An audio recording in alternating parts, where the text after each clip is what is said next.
Udah, Kak. Ya. Nah, jadi ini desain filosofi ya untuk retrofitting ini. Jadi kalau kita punya ini tuh model kapasitas ya, kapasitas dari sebuah struktur yang kita hitung, yang kita analisis. Ya, contohnya ini kekuatan ya, ordinatnya, ini absis, ini adalah simpangan, drift. Jadi kalau kita punya grafik seperti ini, ini ya ke sini, nah ini ada drift demand, artinya ini minimal ya, minimal drift yang tidak boleh, jadi maksimumnya di sini ya, drift demand-nya tidak boleh lebih misalnya, atau memang dari kapasitas struktur kita ini drift demand-nya hanya di sini.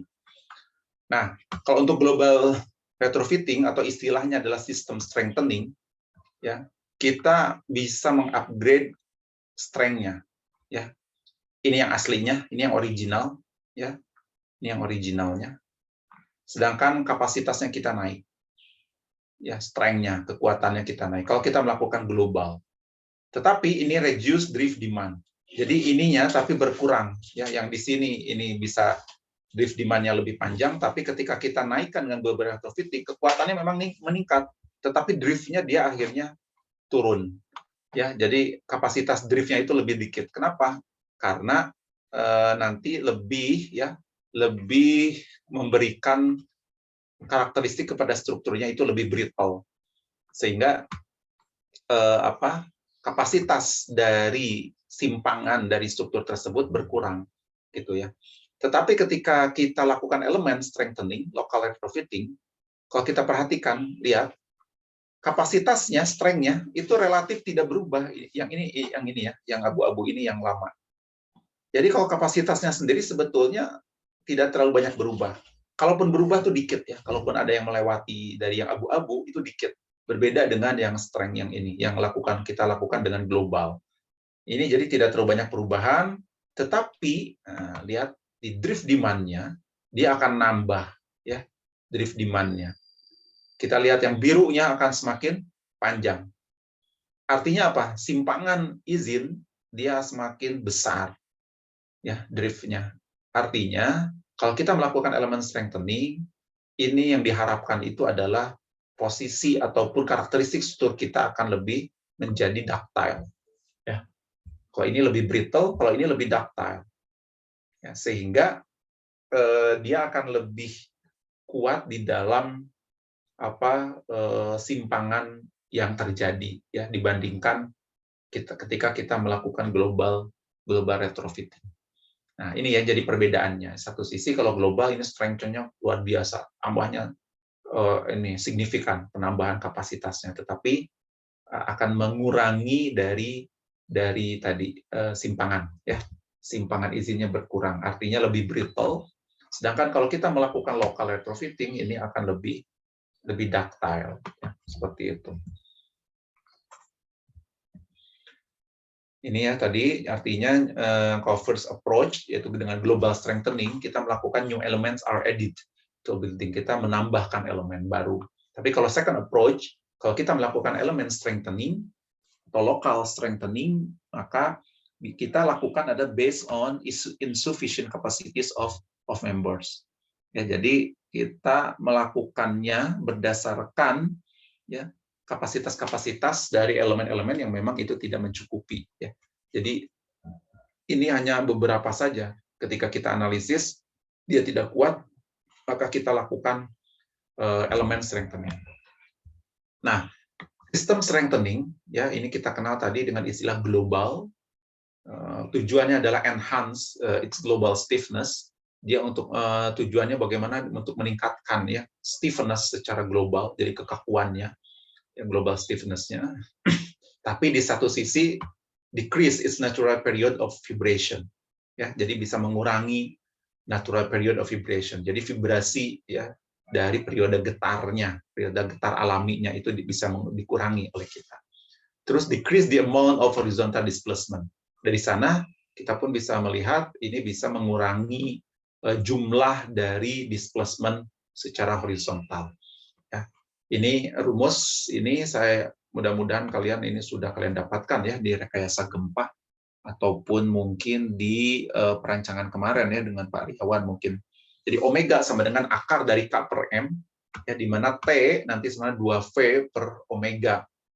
Nanti kalau kita input ya, sebetulnya kita gabungkan, nanti kita akan bisa kalau omeganya di sini kita gabung ya, ini omega K per M pangkat setengah, artinya ini omega sebenarnya akar K per M ya, di mana nanti K ini adalah konstanta pegas, ini massa ya, sehingga ini natural vibration ya omega ini. Nah, maka nanti yang omega ini kita bisa ambil jadi 2V per T.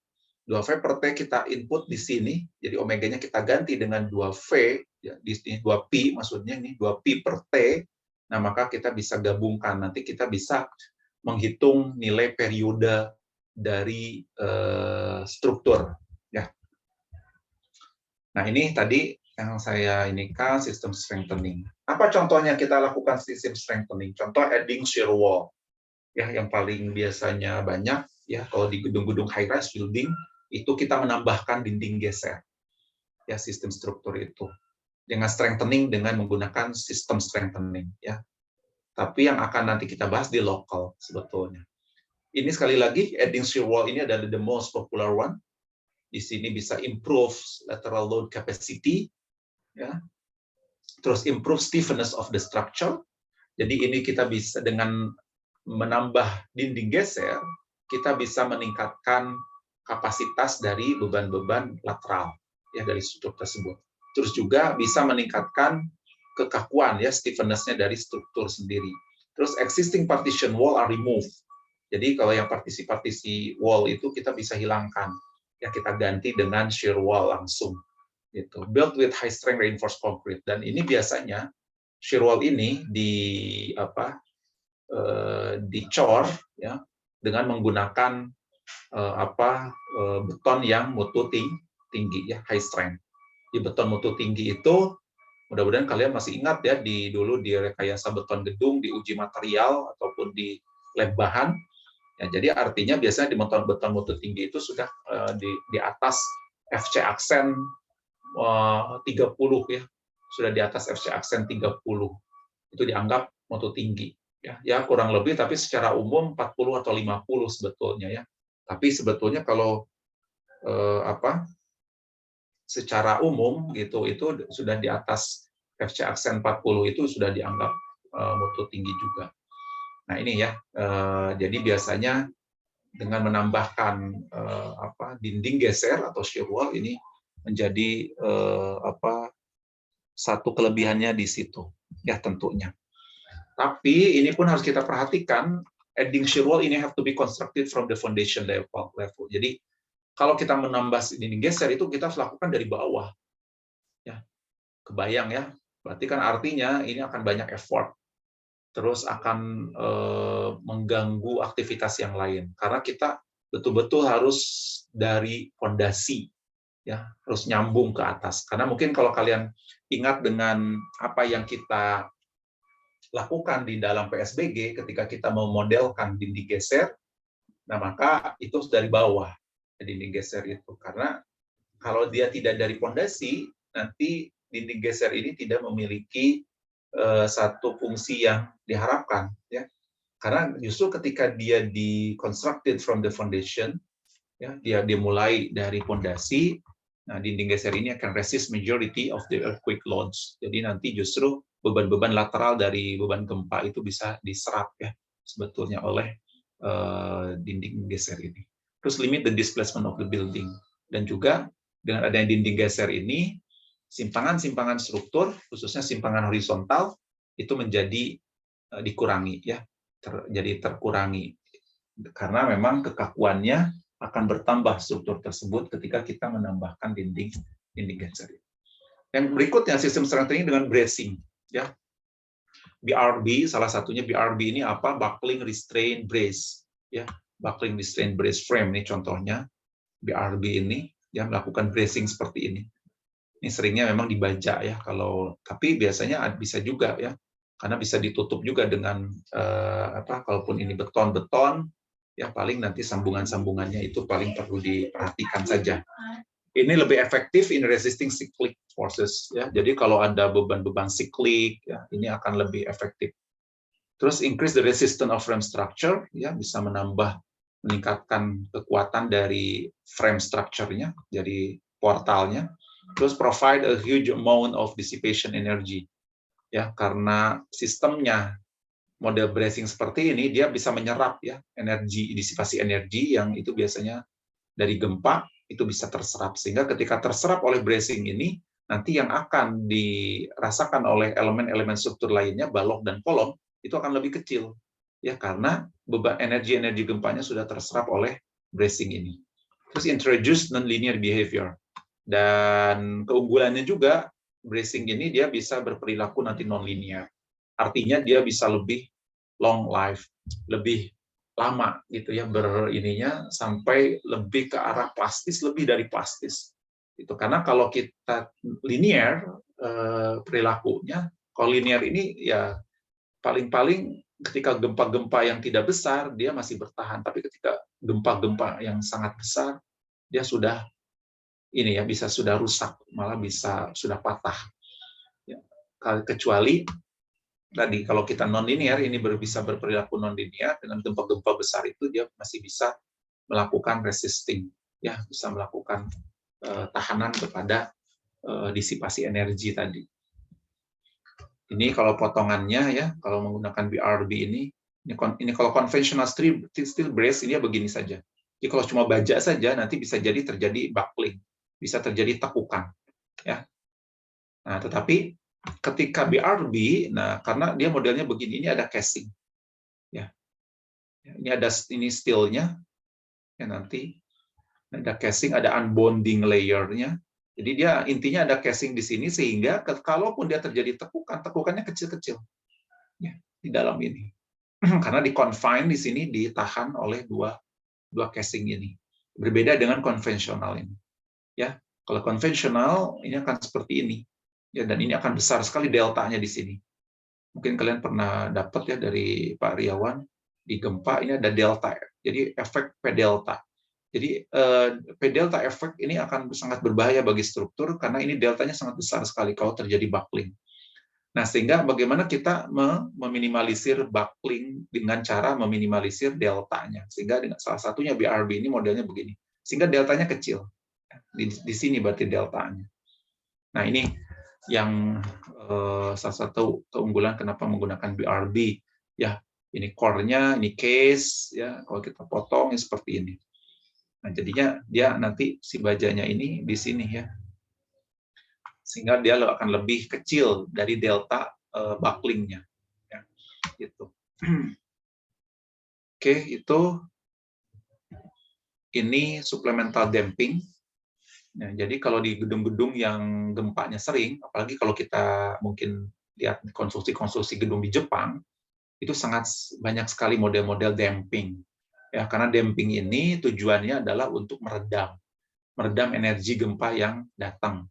Sehingga ketika sudah diredam oleh tools yang kita pasang di gedung, nah maka nanti sisa energinya yang dipancarkan nantinya kepada elemen-elemen struktur, baik itu balok ataupun kolom, itu akan lebih ringan. Ya.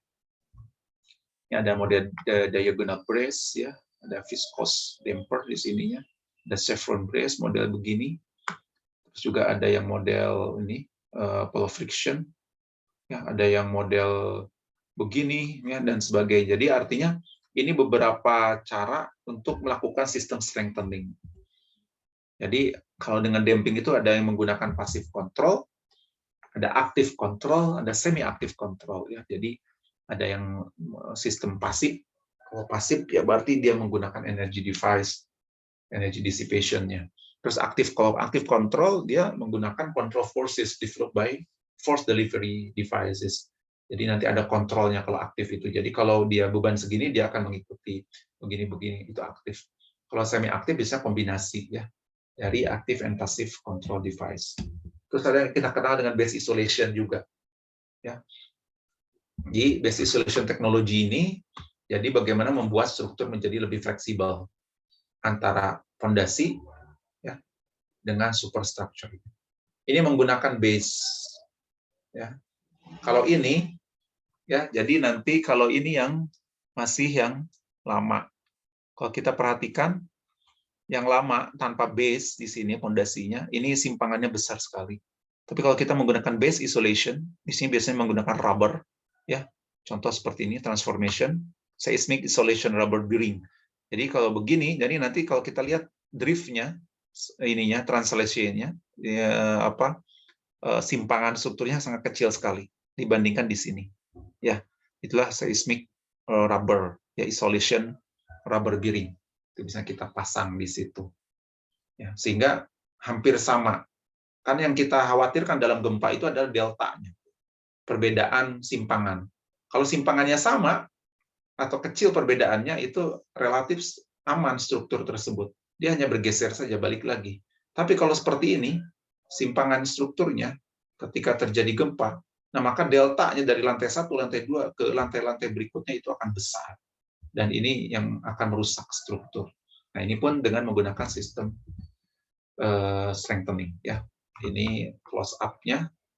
Jadi bagaimana intinya ini meningkatkan natural period-nya, ya.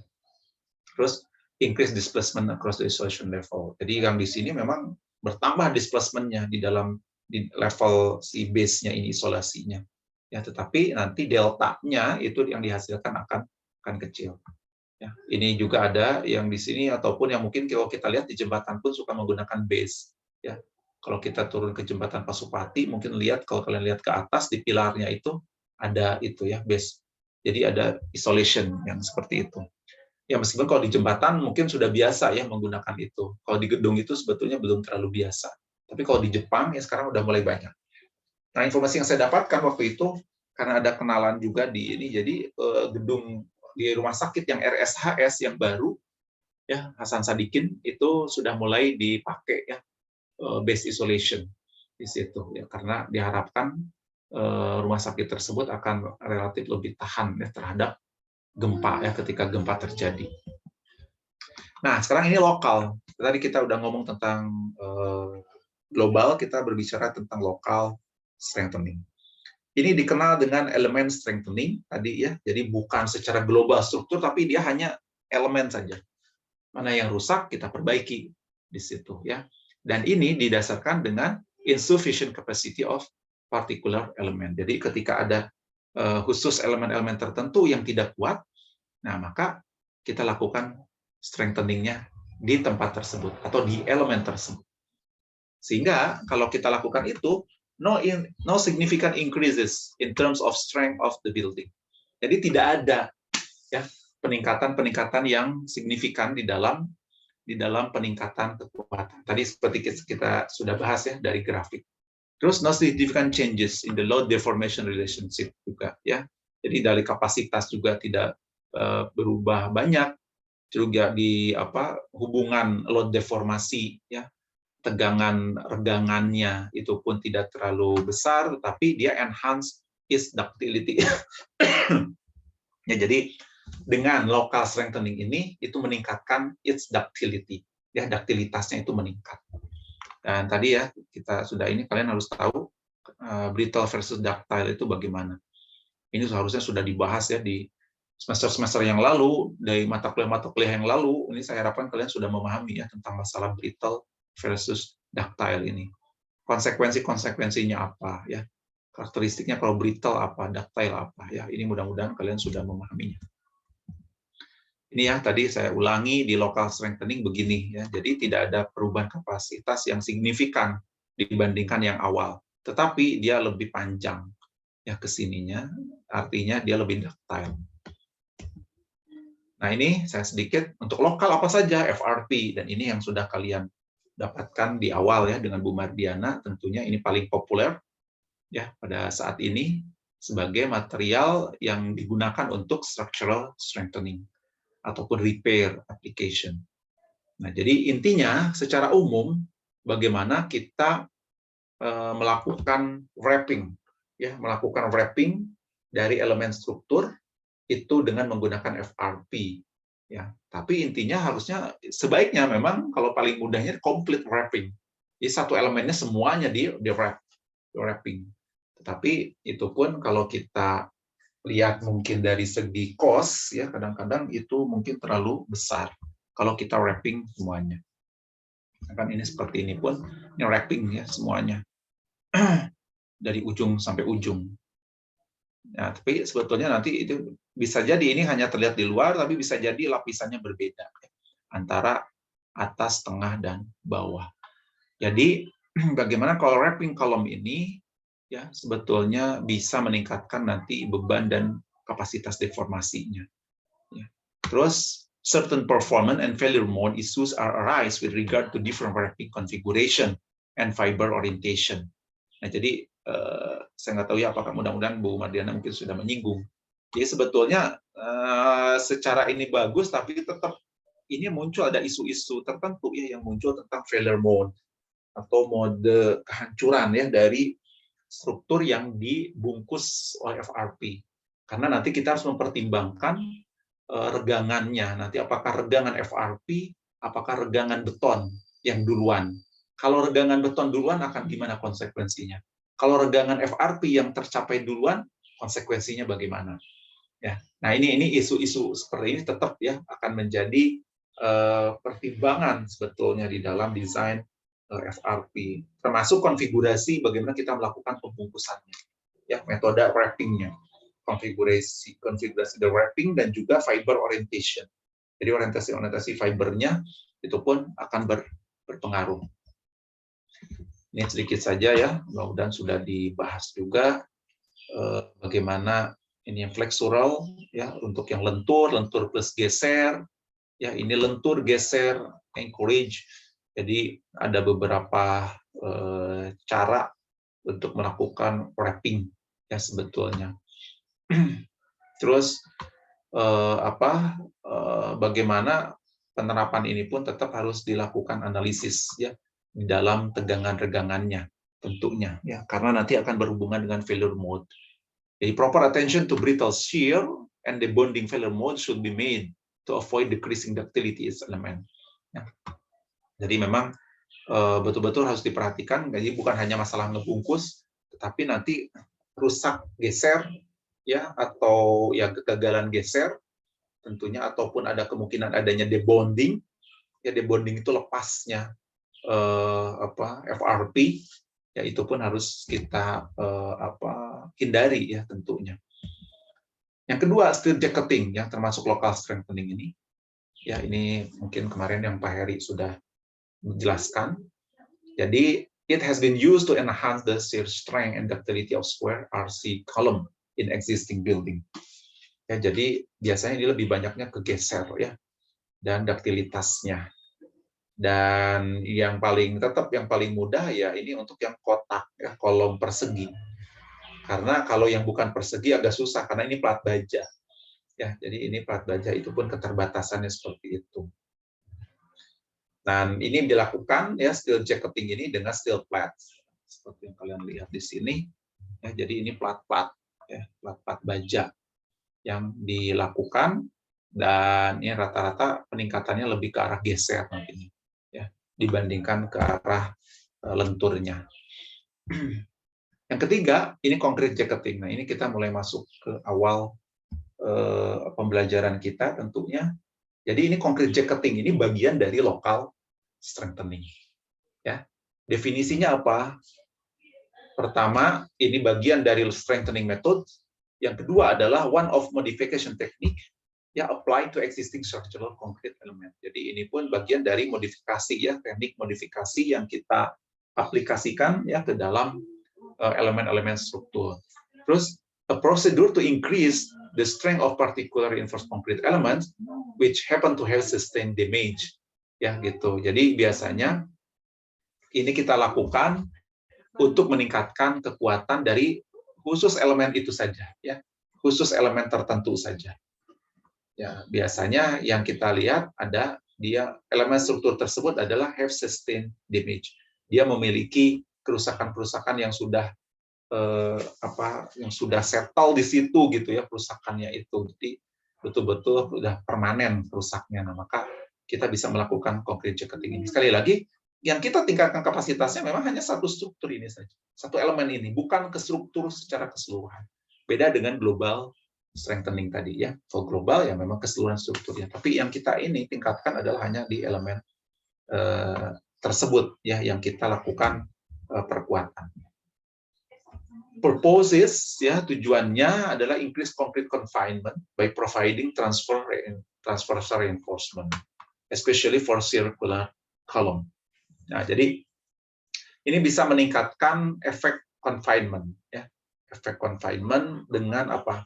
Dengan menyediakan tulangan-tulangan arah transversal ya, tulangan arah transversal.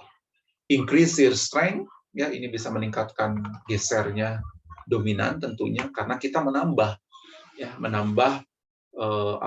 dimensi dari beton. Terus increase fractural strength ya, juga meningkatkan kapasitas dari lentur ya, dari elemen yang ada, baik itu kolom ataupun balok ya, khususnya balok kalau di lentur tentunya. Dengan cara apa memang? Nanti biasanya kita dengan cara menambahkan tulangan longitudinal ya, untuk kapasitas lentur tersebut. Dan biasanya they were anchored in critical area of section. Jadi memang biasanya dia diangkurkan ya di dalam area-area atau bagian-bagian yang kritis. Tentunya hasil dari analisis kita ya. Ini secara umum ya performance dari concrete ticketing ini ya, artinya performance retrofit secara umum juga bisa terjadi. Jadi bagaimana kita itu bisa meningkatkan performance pas kita lakukan time of retrofit ya, itu betul-betul kita naikkan mungkin gitu ya, satu kondisi naiknya itu nanti kapasitasnya bisa melebihi, tapi bisa juga nanti tidak melebihi dari kapasitas awal. Tetapi minimal yang bisa kita lakukan, yang bisa kita lihat itu adalah kita bisa memperpanjang service life ya, yaitu service life dari struktur tersebut gitu.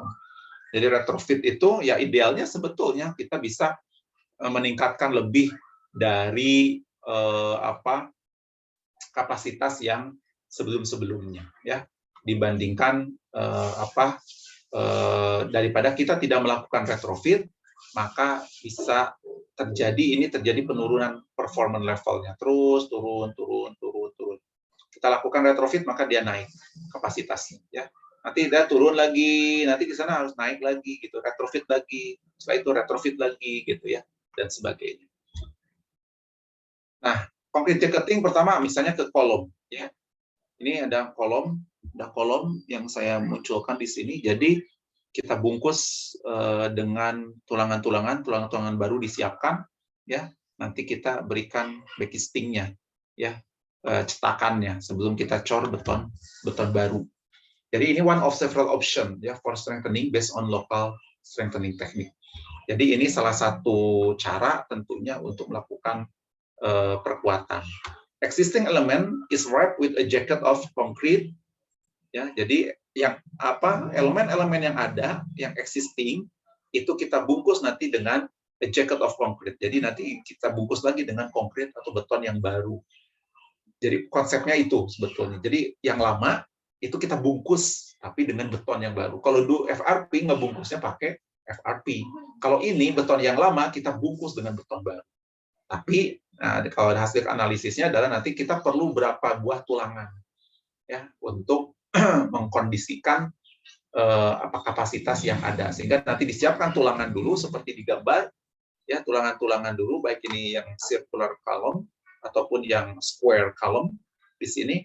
Nah, maka kita siapkan dulu tulangan-tulangan ini hasil perhitungan ya. Setelah itu nanti kita siapkan cetakan atau backistingnya, baru kita cor ya ke kolom ini ya, sehingga nanti kolom lama ada tetap dan kolom baru ada. Nah, jadi disebutnya concrete jacketing itu. Jadi seperti jaket betonnya gitu. Kita ngasih jaket tapi berupa beton. Kita kasih jaketnya.